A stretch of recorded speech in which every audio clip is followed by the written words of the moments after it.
Hello, everybody, and welcome back to the Rines Report here on Radio Free Radford. This is your host, Tristan Blake Rines, here for the final semester, graduating on May 11th, 2019. Have an internship with Tim Donnelly show on 101.7, 103.5, and 1416 WRAD. If you guys have been keeping up with that stuff on my personal Facebook page, I've been having a lot of fun with them, and I wanted to continue my show. This is the last semester I'll be able to do my show, and we got lots to cover today. What is all that going on over there? That's not good. Weird. Got a little bit of a funky sound going through the Radio Free Radford website, but we're just going to keep pushing through it. We got an hour of show to cover today, lots to talk about, and let's start it off today. I mean, there's plenty of stuff we can start with, but let's start with where we were at. We got a playoff recap to start things off on the show today. The wild card round of the playoffs.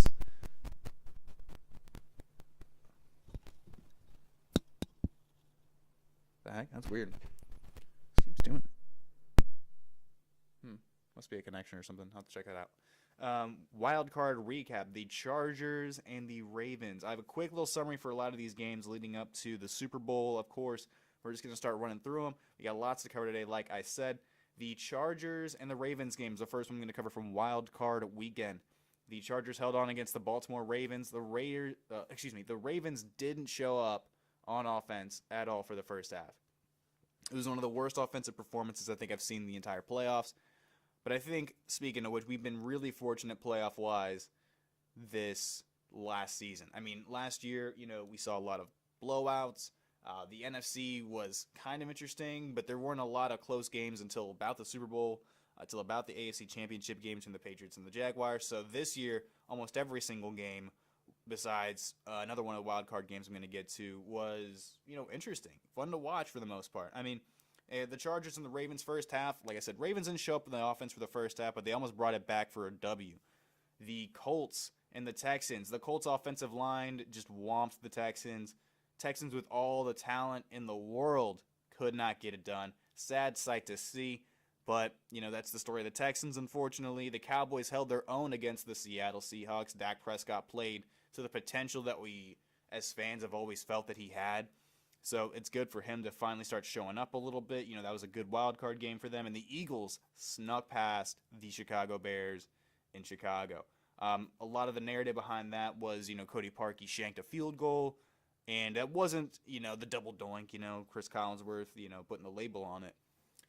But when you go back and look at that play, it was tipped by Hester during the initial field goal. Just a finger on that football, and Cody Parkey becomes a scapegoat for Chicago. Maybe Steve Bartman can give him some comforting words now that, they both will live in infamy in Chicago sports.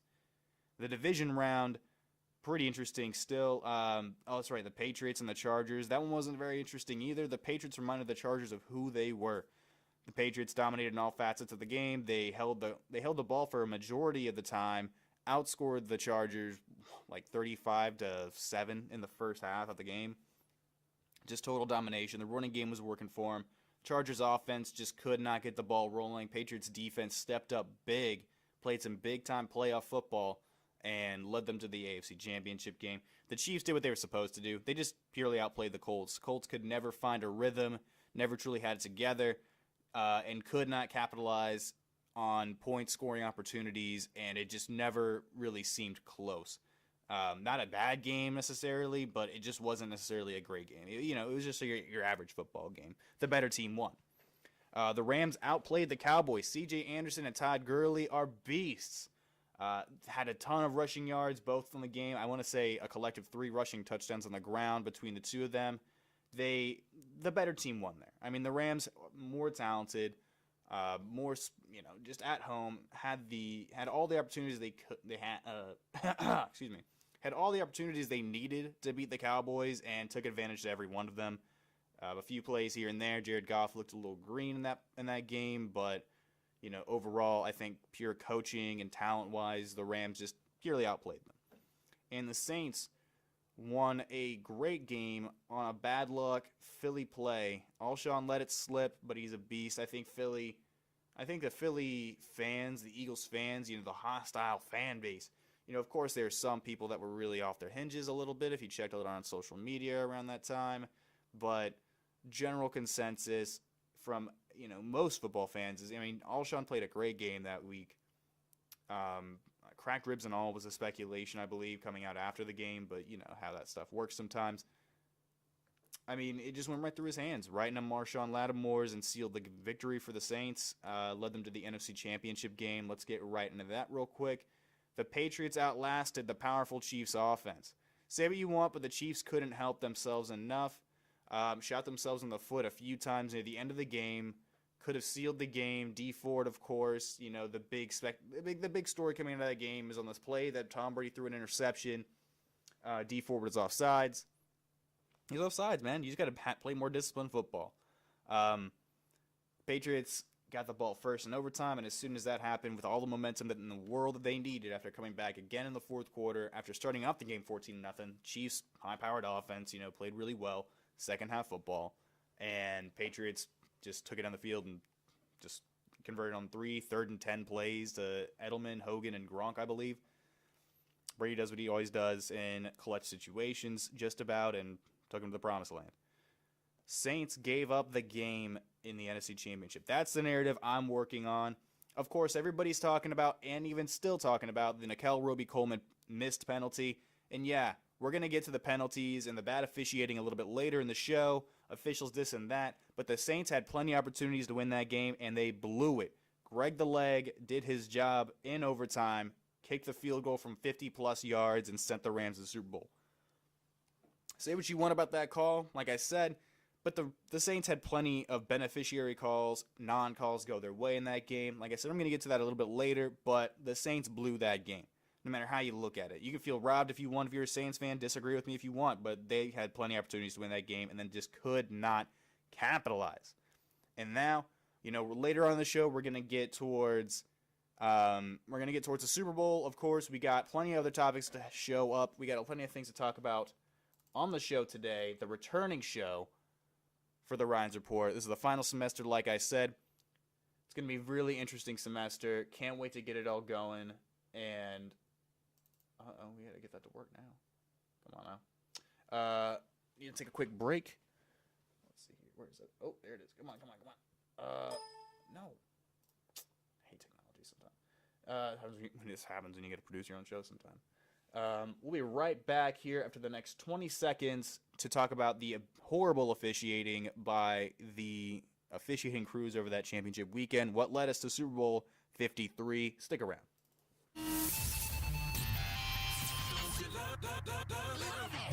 Your new favorite station. You like it, I love it. You like it, I love it. This is your man, Flo Rida. All the hits. The New River Valley's hit station. RFR. Radio Free Radford. Hello, you are listening to the Rines Report here on RadioFreeRadford.com. Make sure to follow them on social media on Twitter at Radio Free Raddy, Instagram, Radio Free Radford, and the same on Facebook, Radio Free Radford. That's right, RFR. You're listening to the New River Valley's hit music station and talk station, Radio Free Radford. So, let's get into this officiating. Thank you for listening, Dustin. Let's get into this officiating from the AFC NFC Championship games. So many missed calls during both games. Let's get into each game and dissect both of them, okay? Because we're going to talk about the Saints one, of course, like I said we were going to do. But let's just talk a little bit about the AFC Championship game. So from my perspective, of course, I saw a lot of missed calls. And I'm not trying to push this narrative that officials are trying to get one team to win over the other. I feel like it's a horrible excuse for fans to be like, oh, the referees are pushing it this way or the other way. It's a 60-minute game. You have plenty of opportunities to win the game. If you can't play disciplined football, that's up to you. And more often than not, that's what decides games for some teams. The AFC Championship game, missed calls against the Chiefs. The Patriots had more penalties in this game, more than 40 yards of penalties in this game. Deciding penalties and non-calls are what did it for the Chiefs. Of course, I talked a little bit earlier. I mentioned the Dee Ford offsides on an interception that would have ended the game. That's just undisciplined football right there. You got to do better than that. The rough in the passer call. Yeah, that one's I don't know. I'm not necessarily saying I agree with the call. I just understand why they called it. A lot of people, you'll look through social media, your casual fans, people looking for excuses and stuff, and they'll say things like, "Oh man, it's not rough in the passer. You just barely nicked his face, Mac." But like, it's part of the rules now. It's part of the rules. The reason why we have these rules in place now is because quarterbacks getting hurt and stuff. You don't want to watch teams where your star players aren't playing. You just don't. Watch, like the 49ers this year lost Jimmy Garoppolo's second game of the season on an unfortunate ACL injury. Nobody really watched the Niners after that. I'm just saying. That's the reason why the rules are there. It's a little bit of a marketing thing, sure, whatever. Oh, it's Brady. Anything that has to do with the Patriots, people hate it. That's all I'm trying to say. But in that play itself, the roughing the passer, personally, I probably wouldn't have thrown that flag, but that's just me. But that's what the officials threw. As far as RJ Goodell is concerned with these kind of things, it's human error. Things happen. There were a few plays that the Chiefs had that they got away with down a further stretch of the game. Okay, so if you were watching the game, whether or not you're a fan of either team or not, there were huge missed calls by the Chiefs during the final stretches of the game, even though the Patriots still brought it out and won. A legal pick play in the fourth quarter that resulted in a Kansas City touchdown. They sent two guys off to slant right into corners, and essentially that was exactly what it was. They were pick plays on like a dump-off pass off to Damian Williams, and he ran it for a touchdown to give them the lead in the fourth quarter. That was a pick play. All right, so the Kansas City Chiefs, it's not like they weren't getting any calls or non-calls. On the final drives of the game, a lot of different potential holding calls that were missed or just not called by the officiating crew in that game. You got to do better. And, of course, fans shining a laser at Tom Brady during the game. That's not on the Chiefs themselves, not on the officials, but I felt like it's worth mentioning. I don't want to have to go through a stadium and get patted down and, oh, man, you can't bring that little thing there, like they already have the clear bag policy. I understand that, you're just trying to protect the fans, just make it a fun game, blah, blah, blah. But you can't be shining like that's pure immaturity. And I bet the NFL is not even going to really get to the bottom of it. They're not going to investigate it as obviously as they could do anything else because it doesn't work. It works against something. There's not a lot of, there's no real way to also figure out who did it. Like, unless you have cameras pointing at every single fan in the stadium, it's really hard to figure out. But come on, man. Don't ruin the game for the rest of us. Whoever's doing that, it's just pure immaturity. That's not something you do at a professional sports game. Like, come on now. That's pure immaturity. I understand you're trying to give your team the edge, but that's not real sportsmanship. That's not real fandom. And you should feel ashamed if you're that fan. If by chance you ever see this, you're that fan shining the light in Tom Brady's eyes, and you want to personally message me and say, oh, man, but because I don't want the Patriots to win, I want the Chiefs to win, man. I'm just being a team player. You're the worst kind of fan in football. You're like the kind of guy who runs on the field to stop a play in the middle of the fourth quarter when the opposing team is trying to drive down the field because like, oh, I got to throw off the tempo. It's a game, man. It's a game, pure and simple. But stop shining lights at people.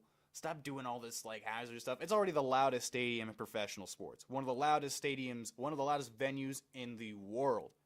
Oh, we got to shine lights in Tom Brady's eyes, man. We got to do it. It's just pure immaturity. You should be ashamed. Patriots were penalized the most in the game for from 40 more yards than the Chiefs. So I don't want to hear any narratives like, oh, man, the Patriots are benefiting from the refs. It's like, no, the Patriots had honestly played less disciplined football than the Chiefs according to the final tally. But overall, I mean, officiating, yeah, I had a problem with some of these things that were some missed calls, of course, but you have missed calls in every game. But I just wanted to point it out as a precursor to the NFC Championship game we're going to talk about right now. The Saints fans will not stop ranting and moaning about it. All right, it was an obvious pass interference and an obvious helmet to helmet. Yes, I totally agree. Goodell, his response was, it's human error. People finally pressured him enough to say, oh, it was just human error. We missed a call. There were fans pulling out lawsuits and people on freeways putting, we got robbed over the freeway so people can leave the stadium and be mad over a call. If you're going to be mad about anything, yeah, sure, be mad about a call. Yes, presumably, let's say the Saints go in and score a touchdown. That probably would have sealed the game. You're right. It's a big call. I'm not saying it isn't. But then the Saints had opportunities afterwards to win that game and then could not capitalize. All right? There were calls that were missed in the game in favor of the Saints. missed face masks, non-calls and delay of games. The Saints had plenty of opportunities to win that game, and they could not capitalize it. They just couldn't.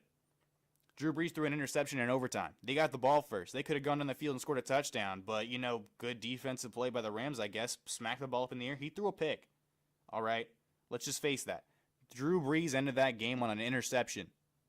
You feel robbed. You feel robbed because Drew Brees threw an interception. It's fair to be mad. And yeah, I could say that from the perspective of somebody that's not a fan. Sure. Of course. Oh, there's another angle in that one missed play, right, where somebody got their hand on it, so it becomes uncatchable or something. That's another way to look at it. I'm just saying. So let's just move past it, man.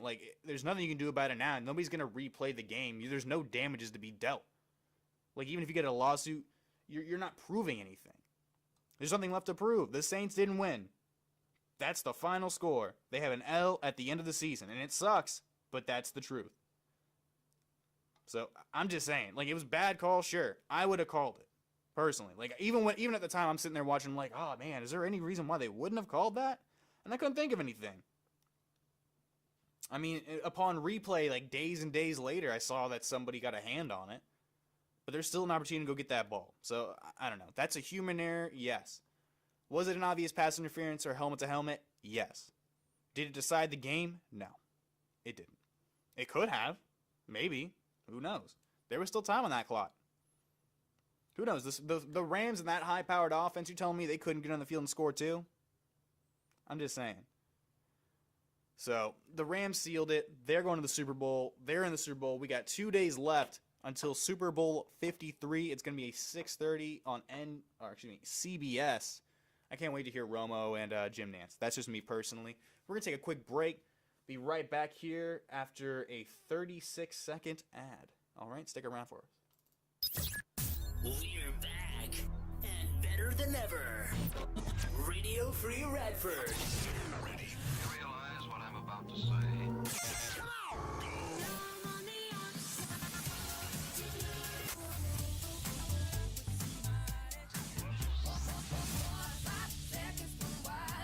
Playing what you want to hear. RFR. I'm Ellie Goldie. Hey everybody, this is Natalie Laro. Hey, what's up? It's Brianna. What up, y'all? This is Jeremiah. Radford's new choice of music. RadioFreeRadford.com. Hello, everybody. You're joined on the Rines Report here on RadioFreeRadford.com. I'm your host, Tristan Blake Rines, here in the Radio Free Radford Studio at Highlander Student Media Headquarters in Tyler Hall, Radford University's campus. Follow Radio Free Radford on their social media, Twitter at Radio Free Raddy, Instagram, and Facebook when you search Radio Free Radford. Plug the social media, gotta do it. Follow me on social media. Follow the Rines Report on Facebook when you search the RINES Report. On Twitter at Tristan B. Rines, I believe. I can't remember my handle. That's not good. But I also want to mention, you guys can hear me. You guys can hear me chime in on 101.7, 103.5, and 1460 WRAD. I'm interning with them this semester, having a blast on the Tim Donnelly Show. It's 3 to 6 p.m. Monday through Friday. It's going to be a really interesting lead-up today's show, I'm sure. I'm not interning with them today, but you can listen and hear me chime in here and there, Mondays through Wednesdays, 3 to 6. Follow them on social media as well, by the way. Just give them a quick search. I'm managing all that, so a little bit of love for my intern work. Let's start now, coming out of the break. Anthony Davis wants out of New Orleans. It's a big story. Big story developing the last couple days. We got other things to talk about too, of course, but Anthony Davis wanting out of New Orleans, well, I'm not terribly surprised by it. I feel like everybody else isn't really either, but I feel like the Pelicans are handling this the wrong way. They're going to say, oh, man, because, okay, for example, the New Orleans isn't handling this well by removing him from all the marketing while he's still on the team. They're thinking about sitting him for the rest of the season, which I guess works in Anthony Davis's favor. He's still collecting checks. It's whatever. He was fined by the NBA $50,000 for being open and honest in public with the team about his intentions to want to leave. I don't see what's wrong there. I don't understand why dealing out in the open is such a big deal and why it's so wrong to the NBA. Can somebody please explain that to me? It doesn't make any sense. How dare And for the Pelicans, they were moving him from all the marketing, so like their introductory stuff of saying like, oh yeah, he's got all the team, and it's got his big old noggin right in the center of it, and they removed it. If you haven't seen this, go check it out. Do a quick Google search. I'm sure you can find it. It's got the entire team, and now it's missing Anthony Davis's giant head right in the middle of the marketing. They're like, oh, we wanted to remove it so that way, because we didn't want fans to boo if they saw it on the boards and stuff in the stadium. Wow. So that's the reason why? No, it's not because you're being petty or something. No, taking all of his stuff out of the stadium already, even though he just being open and honest with you guys. That's what I've heard, at least. Whatever, man. How dare he give you 7 years of his career, sold tons of jerseys, and helped develop some fan base, and how dare he, after spending time with an organization that really didn't do a lot to give him a lot of talent around him to build a championship type of roster, how dare he want to go somewhere that's going to be better for him?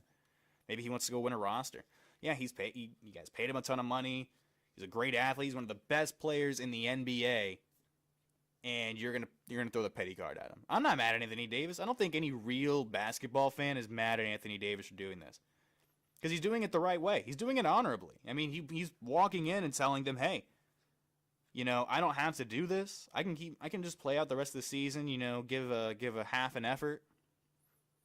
And you guys don't get anything except watching me leave. Watch me walk out the door and go somewhere else. Instead, Anthony Davis, in my opinion, is doing the right thing. He's going, hey, I really appreciate everything you guys have done for me. You brought me into the NBA. You guys gave me a home. I love being here in New Orleans. You guys have all been great to me. And, I want you guys in the middle of the season, because I'm not planning on staying. Even if you guys trade me, I want you guys to get something of value from me leaving. Something of real valuable. Go get a pick and some good players. But instead, the Pelicans are talking and saying things that they're saying, we're not going to negotiate with the Lakers. He wants to go to the Lakers, but we're not going to negotiate with the Lakers. Even though they could send us a good package. We're not going to do it. Because that's what Anthony wants. The Celtics are showing interest, but they can't even go get him until summer. Danny Ainge is saying, hey, hold on, we can go give you something, around that time, and just wait, because there's a clause in Kyrie's contract that says he cannot, trade for anybody else of that kind of, massive super deal, whatever. There's no guarantees Kyrie's going to stick around in Boston, as much as I hate admitting that. There's no guarantee. There's no guarantee Anthony Davis is going to stick around anywhere else, so you're getting a rental. Because more than likely, he's going to want to go to the Lakers. If he sticks around in Boston, let's say on a chance, on a fluke, that he ends up going to Boston in a trade, somehow they figure it out.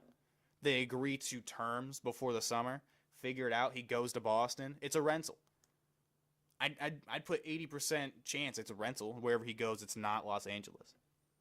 To the Lakers, to be specific, not the Clippers. I just don't understand it. So if you're the Pelicans, why aren't you picking up the phone? Why aren't you? I mean, dude, he's been respectable for the entire organization for a long time. Like I said, sold you a ton of jerseys. He's been a great marketing piece. He hasn't gotten into trouble and stuff. He's been a solid player. I don't know. I just feel like there's a certain level of pettiness coming out of the New Orleans organization. The Lakers are willing to throw a lot to get Davis. Like I said, New Orleans doesn't want to deal him to the Lakers. Boston willing to offer them a big package. Danny Ainge, you know how he goes sometimes. But they can't trade until summer due to Kyrie's contract. Other teams like the Bucks, the Knicks, and the Raptors are showing interest. The Knicks, for some reason, think they're going to get not Anthony Davis. They think they're going to get Kevin Durant. I saw that in an early report from Bleacher Report today. They think they're going to get Kevin Durant this upcoming offseason. Good luck with that, man. I mean, if they win another championship, who knows? He might just want to stick around in Golden State and keep making money year to year. Because he's making bank. If he went to the Knicks, I don't know why he'd want to go to the Knicks right now. Because they just traded Porzingis, which we will touch on a little bit after this. I wouldn't want to go to the Knicks. That's just me personally. It doesn't seem like a very well-managed organization. The biggest appeal the Knicks have, in my opinion, is, it's in New York. You get to play in MSG. That's really cool. That's really nice. The Eastern Conference is a little weaker. Sure, yeah, we can pay a lot of money. But I don't know if I want to play for a team that's so dysfunctional. There's not a lot of hope resonating out of the Knicks arena. There's not a lot of hope resonating outside of that stadium, and I just don't feel it. That's just me personally. I just don't see it. I can see the Raptors. That'd be a great move if you're Anthony Davis. The Bucks.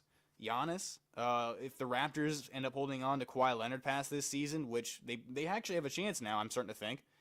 Him, Lowry, you got a good roster over there. I could see them going to get Kevin Durant or trying to make a run at Kevin Durant, although I don't know if he'd want to move up there to the Great White North. I could see them going after Anthony Davis, making some moves, try to win a championship this year. They'd be a good contender to fight against the Golden State Warriors. Play a really good defensive game. I mean, heck, the Celtics haven't necessarily lived up to the expectations we all had for them quite yet. They're still a good team. They're top 10 in the league, but they're not necessarily living up to the expectations we all had for them. I will admit that. Some injuries here and there, Kyrie. There's a little bit of drama going on in that locker room. I think it's mostly because Kyrie doesn't know if he wants to stick around or not. Even though he's publicly said to Boston Celtics fans, I want to stick around. But then you start getting nervous. Because then you see things coming out from Bleacher Report and ESPN and all sorts of different, sites and all sorts of stuff, all sorts of rumors. And he's not necessarily denying anything. He's just like, I'm planning on staying in Boston. I'm going to be in Boston. I'm not denying that I want to leave and go somewhere else and get a Superman's contract and then be the guy somewhere else, even though this is a great situation in Boston. I'm not denying that I'm considering it, but, I'm not guaranteeing it either. So, just saying. Let's see. Where do I think Anthony Davis goes? What do I think even happens here? I think Anthony's not even going to leave New Orleans. I think they're going to have to play this game out. They're going to have to wait until the All-Star break. I think we'll find out around the All-Star game if he's going to get traded. Like, it's going to be that kind of thing, like DeMarcus Cousins, like a year ago, finding out after the All-Star game that he got traded to the Pelicans. How shocking it was. We're going to find out around then. But stick around with us. You're going to find out what happened with Kristaps Porzingis in the Knicks and the Mavericks. So stick around. We're going to be right back here in about 20, 30 seconds, all right?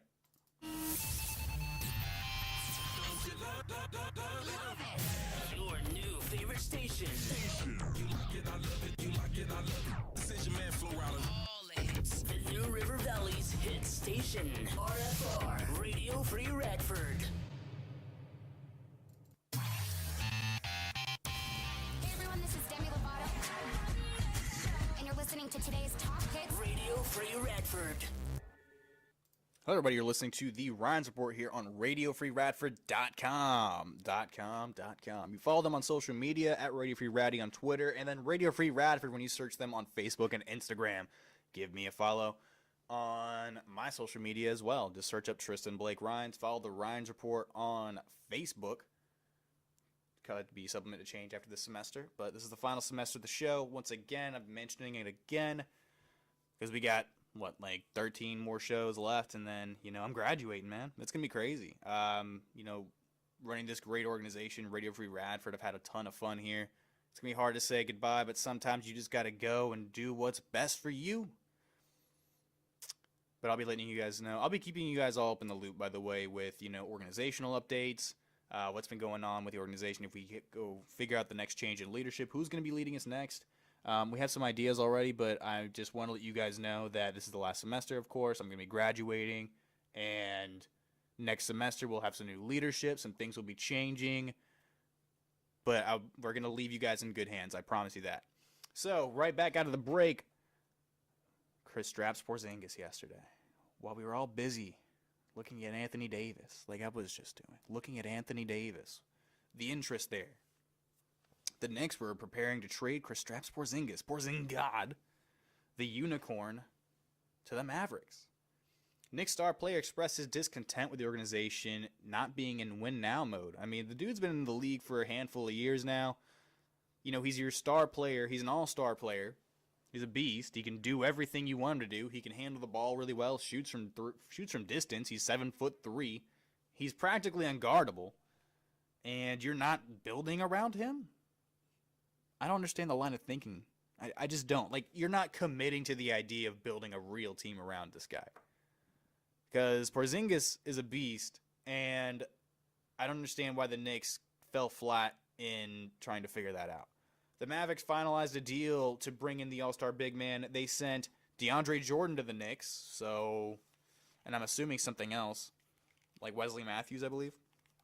But now the Mavericks are going to have Dochik. I think it's how you say his name. I always forget how to say his name.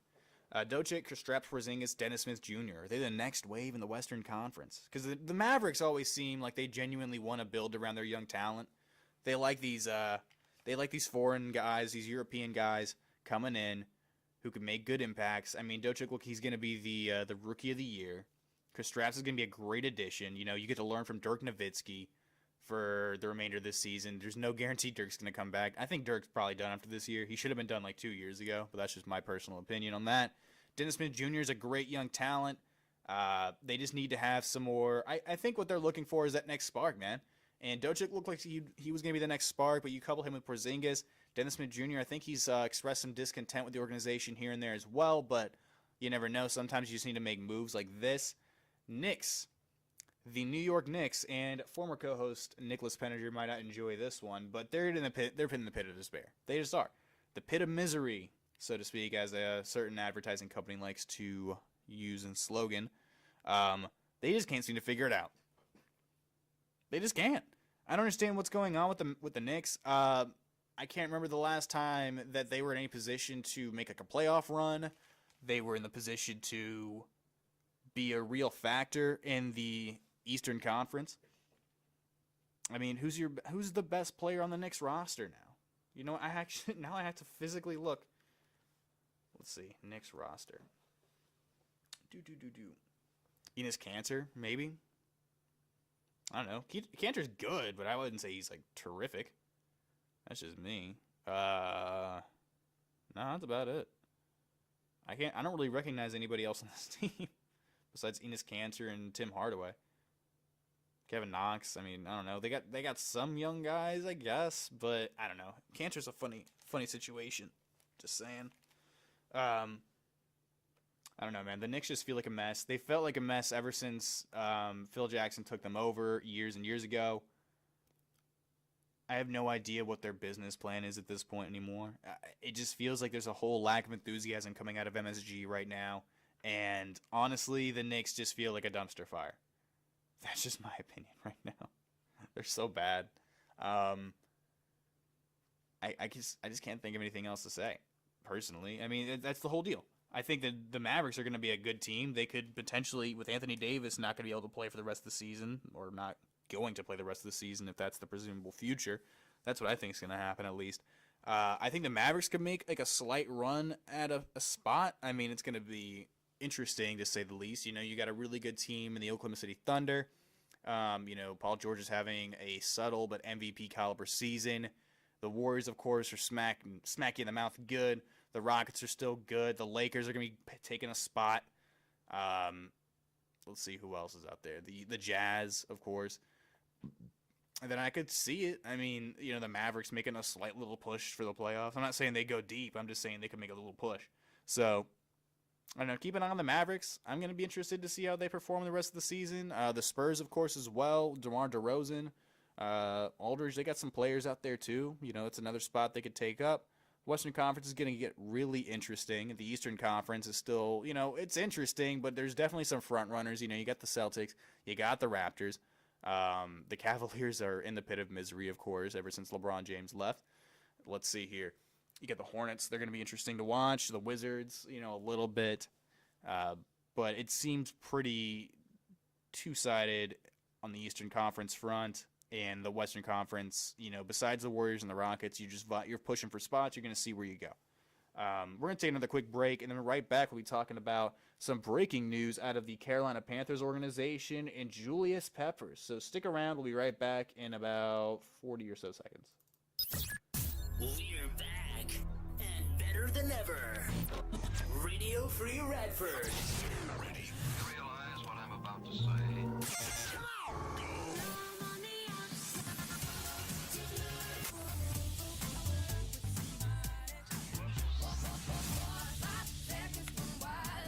Playing what you want to hear. RFR.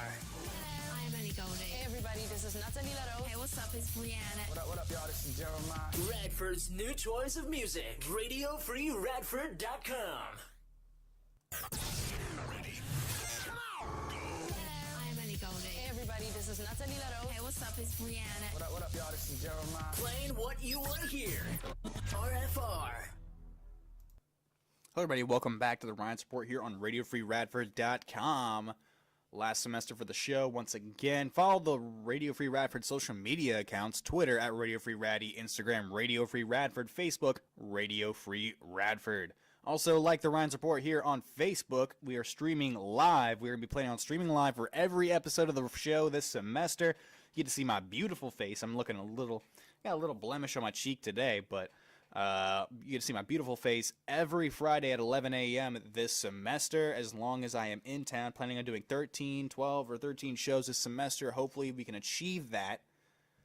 Really excited. Glad I've been able to spend so much time with you guys over these last few years. I started doing this my second semester of my freshman year, so that would have been, this is my third year doing Radio Free Radford. 3 years in the tank. Not in the tank. That sounds morbid, I guess. 3 years in the annals of time. Sounds a little more philosophical. But let's stop ranting. Let's get a little bit into this Julius Peppers retirement story. Breaking news today. I guess I wouldn't say it's like breaking news. Like, it's not the biggest news coming out of the Carolina Panthers organization. Of course, Cam Newton's dealing with that shoulder. But Julius Peppers, the longtime defensive edge rusher from UNC, has announced that he is retiring. He's 37 years old. 159.5 sacks, 11 interceptions on his career. Played 10 seasons with the Carolina Panthers, 3 with the Packers, and 4 with the Chicago Bears. Do I think this man is a Hall of Famer? I think he's a Hall of Famer. I think that what could end up happening for Julius Peppers is that we forget how good he actually was, because the end of his career was a little bit quieter. You know what I mean? Like, guys who end up doing really, really great their entire career, but their Hall of Fame potential gets a little bit blemished by the idea that, oh man, they slowed down at the end of the career though, man. They weren't nearly as good as they used to be. I remember back in his heyday, man, he was putting up 10 sack seasons like every year. It's like, well, yeah, Julius Peppers got old, man. It just happens, but he kept playing, and there's nothing wrong with that. I mean, he just kept increasing his stats, trying to make pushes for Super Bowl championships. I mean, when he was a young player, he was on that. I'm pretty sure he was on that Super Bowl 38 squad with the Carolina Panthers. Jake Delhomme, Steve Smith. He was on the Panthers roster for a long time, putting up numbers, keeping things interesting. I liked Julius Peppers a lot as a kid. I was growing up watching Julius Peppers play for the Panthers. I'd play you play Madden or something like that. You do like a fantasy draft or something. I'd like having Julius Peppers on my team. I still currently have him on one of my teams in Madden. I like molding players around Julius Peppers because the dude's 6'7", was a former basketball player at UNC. He was pretty dang good, and had a really, really nice career in the NFL. Made a ton of money playing in Chicago and Green Bay. Had a couple runs at championships throughout his career. The last time he was close, I want to say, was with the Green Bay Packers in 2014. But, Seattle Seahawks and Russell Wilson had a phenomenal second half. Came back and beat the Packers in that game. Although Julius Peppers, was a great player. Always very close, but never quite got a championship. Even with the Bears when he was with them, really close to making to the to the Super Bowl again, but never quite got there. But Julius Peppers, I think he could get in the Hall of Fame. He definitely has the numbers to do it. I would say, but it's like the slower years of his career, like the latter end of his career. Let me make sure I get these numbers correct. Julius Peppers stats. I'm pretty sure he just slowed down a little bit, and there's nothing wrong with that. Dude got old. He finished his last season now with the Panthers, 22 tackles, 5 sacks, 2 forced fumbles, and no interceptions. Let's see. Yeah, 5 sacks, but last year, 2017, he had 11 sacks, so he was always producing. The lowest amount of sacks he had was in 2007. I want to say that was probably a year he got hurt or something, though, right? Oh, no, he played in 14 games. Yeah, he just had a slow season in 2007, but stuck around with the Panthers. I mean, besides that season, the lowest sack total he had for any career year was this last season now with 5 sacks. So Julius Peppers was always a dominant force. Time to hang him up. You realize, hey, like, it's time for me to just start living life. Time to move on past the game of football, and I can't blame the guy. Julius Peppers, great player, Played 17 years coming out of UNC and, 13. Oh, excuse me. He's 39 years old. My bad. So, glad to have watched Julius Peppers for so long. One of my favorite players to watch. Let's see, career stats-wise. I mean, like I said, I think he can make the Hall of Fame. Do I think he makes first ballot? I think there's a serious question to be asked right there. Do you think Julius Peppers is a first ballot Hall of Famer? Feel free to comment on this video if you think he is or is not a first ballot Hall of Famer. And if not, I want you to give me some reasons why. I think he eventually makes it in the Hall of Fame. It's undeniable. He's not like in the Hall of Very Good, you know what I mean? Where we put guys like Michael Vick and like Bob Sanders and stuff. No, Julius Peppers was pretty good for just about his entire career. Like he had, let's count them up. 1, 2, 3, 4, 5, 6, 7, 8, 9, 10 years. 10 years out of his 17 careers, he had double-digit sack numbers, over 10 sacks. So, just putting things in perspective. Consideration for you guys. So, we'll be right back here. We're going to start talking about the Super Bowl, a little bit of Super Bowl preview, my thoughts on the Super Bowl, what to anticipate. We'll be back here in about another minute. We're back, and better than ever. Radio Free Radford. Ready? Realize what I'm about to say.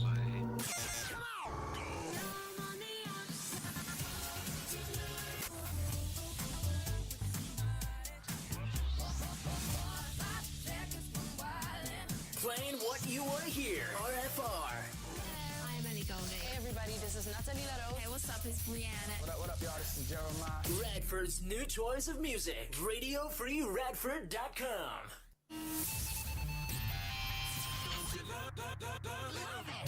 Your new favorite station. You like it, I love it. You like it, I love it. This is your man, Flo Rida. All the hits. The New River Valley's hit station. RFR. Radio Free Radford. Hey everyone, this is Demi Lovato. And you're listening to today's top hits. Radio Free Radford.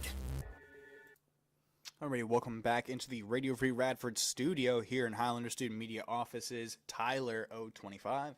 If you guys ever want to come by, you're interested, if you're a Radford University student and you're interested in joining Radio Free Radford, feel free to come into our office, schedule an appointment, and you get to talk with me personally about joining our great organization. We have a number of great organizations also as a part of Highlander Student Media, including Rock TV, video production organization. We have a couple literary ones, including WIM, the online student magazine. We have the Tartan, the school newspaper. You see it all around the campus. Exit 109 and the Beehive, some yearly publications. We have a number of great organizations, of course, and our amazing student media advertising department, run by Eves White, big Philadelphia Eagles fan over there. He's been on the show once or twice. You guys might have heard him. If you're veteran listeners of the show, feel free to go back. Also, if you're new to the show, check me out on YouTube at Tristan Blake Rines. The Rines Report shows have all been posted. Just go back, take a look. You can hear a younger version of me. It's in the past. Do some time traveling. Be sure to, of course, also follow Radio Free Radford on social media, on Twitter at Radio Free Raddy, Facebook and Instagram, Radio Free Radford. If you're looking on the live stream, it's spelled just like it is on my sweatshirt. All right. So we got 15 minutes remaining in the show. Enough time to do a proper Super Bowl preview. The Rams versus the Patriots. Two high-powered offensive teams led by two amazing coaches. Some good quarterback play. Tail of the tape, we got McVay, Belichick, Goff versus Brady. Aaron Donald, Dominican Suh. Tons of talent on both sides. Stephon Gilmore. Tons of talent. I can't wait. I hope you guys are pumped up. Unless, you figure out who you're going to watch it with. That's all. That's the proper way for, in my view of watching the Super Bowl. Watch it with some friends who are ready to watch the game. You're not going to a party with we just want to watch the commercials. You're there to watch the game. There to watch the game. I've known people who last year were like, oh man, I was trying to watch the game and they were looking at me all funny every time I stood up and got excited because something big happened. They were like, we just wanted to watch the commercials. We didn't want to watch the Super Bowl. Super Bowl's a spectacle. Show some respect. Even casual, non-real football fans watch the game. It brings people together. I love the Super Bowl. More than just the game. You bring people together. You get to make new friends. You get to, dig in on some food. You get to eat a whole bunch of unhealthy food, you know what I mean? Because that's how you do it proper. You're not eating salad at the Super Bowl. You're eating some wings, getting some chips. Let me know what your favorite preferable Super Bowl meal is. Because for me, it's some good wings, some good company, a couple of adult beverages. That's just me personally. And, just sitting down, enjoying the game, taking the day off. In my opinion, me as a person, I will work Christmas if it means I get the day off on the Super Bowl to watch the Super Bowl. That's me as a person. I'm a big, big football nut. If you're a Rines Report trooper, you know how much of a football fan I am. I will go on rants and argue with anybody about football. It's just a lot of fun for me. It's my passion. I love the game so much. We have a few questions, though. So feel free to comment, live, stream, even if you're watching this a little bit later. Feel free to comment, and more than likely I'll try to respond to you some point. Who's going to have the best Super Bowl commercial? We always have some really good contenders. Last year we saw some interesting stuff at a Tide. Of course, Budweiser always have a few big commercials. Excuse me. Doritos, of course, they have some interesting commercials every year. Last year it was a Pepsi Mountain Dew commercial that was really interesting. It had Morgan Freeman and Peter Dinklage and stuff. My favorite commercials last year were the Bud Light ones where it's Philly Philly or Dilly Dilly or whatever. I thought those were really interesting. Who do I think has the best Super Bowl commercial going into this year? If I had to make a bet, if I'm putting $5 on who's going to have the best one and you get a return of $5 more, right? I'm going to say Bud Light. I think Bud Light's going to have some really interesting stuff coming out. They always seem to have something really funny. The ad campaign with the Bud Night stuff and all sorts of, you've seen the variations if you watch football on Sundays. You know what I'm talking about. They're going to be pretty fun and interesting. I like those commercials a lot personally, so I always get a little cackle, a little laugh, chuckle, watching the show. Who do I think's going to get the ball first? Who's going to? All right, so who do I think's going to win the coin toss? Who do I think's going to get the ball first? I think the Patriots win the coin toss, but in Patriots fashion, they defer to the second half, and then the Rams will get the ball first. How many times do you think they're going to show Tom Brady's wife, Giselle, during the Super Bowl? In my opinion, I've always stuck with this number ever since they started going to Super Bowls, ever since all that stuff started developing. I'm going to say twice during the actual playing of the game. I think it's going to be one of those things, it's fourth quarter, the show in the boxes, some Brady's driving down the field, everybody's nervous. You get the shots of Kraft up in the booth, too, with his son. Everybody's really, really tense and excited. And it's going to be Giselle up in there, too, just looking really tense and, excited, seeing how things are going to go. I think they're going to show her twice. So if you're taking bets on any sort of, stuff, whatever, I'm going to say Giselle twice. Who do I think is going to have a bigger game? We're going to go down a couple matchups. Julian Edelman or Brandon Cooks? Let me see. Who do I think is going to have a bigger game? I think it's going to be interesting because the secondary for the Patriots is actually pretty interesting. It's very reliant from what I've analyzed on the pass rush. Stephon Gilmore was the best cornerback in football according to Pro Football Focus, was a NFL All-Pro this season. Shouts out to him. But the rest of the secondary, it's very reliant on how much pressure the defensive line can get on Jared Goff. The offensive line for the Rams, very interesting as well. They have Andrew Whitworth, Austin Blythe, John Sullivan. They've got a collection of really good offensive line talent, a lot of camaraderie down there on the offensive line. Everyone in the offensive line started all 16 games during the regular season. So plenty of unity across that offensive line. Patriots have a decent offensive line of their own, but we'll get to that a little bit later. Whew. Let's talk right there. I think it's going to be very reliant on who's covering who. So I think in the Edelman matchup, they might go with Aqib Talib on, Julian Edelman. If it's Marcus Peters, who knows? They have a lot of talent in that secondary for the Rams as well. John Johnson, LaMarcus Joyner. I think I can see Marcus Peters getting lined up across Edelman. Marcus Peters is a very opportunistic kind of guy. He's going to try to make some big splash plays. I think that Edelman takes advantage of that. He runs some very interesting routes, some very different combination routes, and can get him off of his feet. If it's Talib, I think that they're both familiar with each other. Talib spent a season or two in New England. familiar with each other. Edelman's developed since then, into a better route runner and a better receiver overall, in my opinion. But I think if they do Talib against Edelman, Edelman's just a little bit quicker, can get him off his base. So I think Edelman's going to do well against both of the starting corners, but I think it's a matter of how do you match up him, how do you match up with Gronk. Phil Dorsett's come out pretty well. I could very well see Marcus Peters lining up across Phil Dorsett and Chris Hogan for most of the game. It's going to be really interesting. So I'm going to take Edelman over Marcus Peters if that's the matchup. Shaq Mason versus Ndamukong Suh. So defensive line-wise, the Rams are going to have Ndamukong Suh, Aaron Donald. Aaron Donald's probably going to be lined up across Joe Thuney, Trent Brown for a majority of the game coming off that edge rush. I think the key to the game the Patriots need is some really solid offensive line protection. That's what's going to get them the rushing yards, open up the lanes for Sony Michel, James White, Rex Burkhead. I think it's going to be, of course, protecting Tom, number 12. So I could really, really see. I think the Rams will get more pressure on the quarterback just because of talent. That's my biggest basis why. Is Ndamukong Suh's really physical talented. It's going to be a marquee matchup right there, him and Shaq Mason. Shaq Mason, probably one of the best guards in football. And you got Trent Brown, who's about 6'8", 330 pounds. Aaron Donald. It's a mismatch in size. Aaron Donald's about 6'1", smaller defensive lineman, smaller defensive edge sometimes because he can play all over that defensive line. I think it's going to be Aaron Donald's going to get to Brady a couple times. He's going to stuff some runs, but I think that it's going to be interesting. That's the matchup I want to watch. It's going to be double teams on Aaron Donald a lot. It's going to be David Andrews and and Shaq Mason across from Ndamukong Suh, Dante Fowler, and Marcus Cannon on the edge.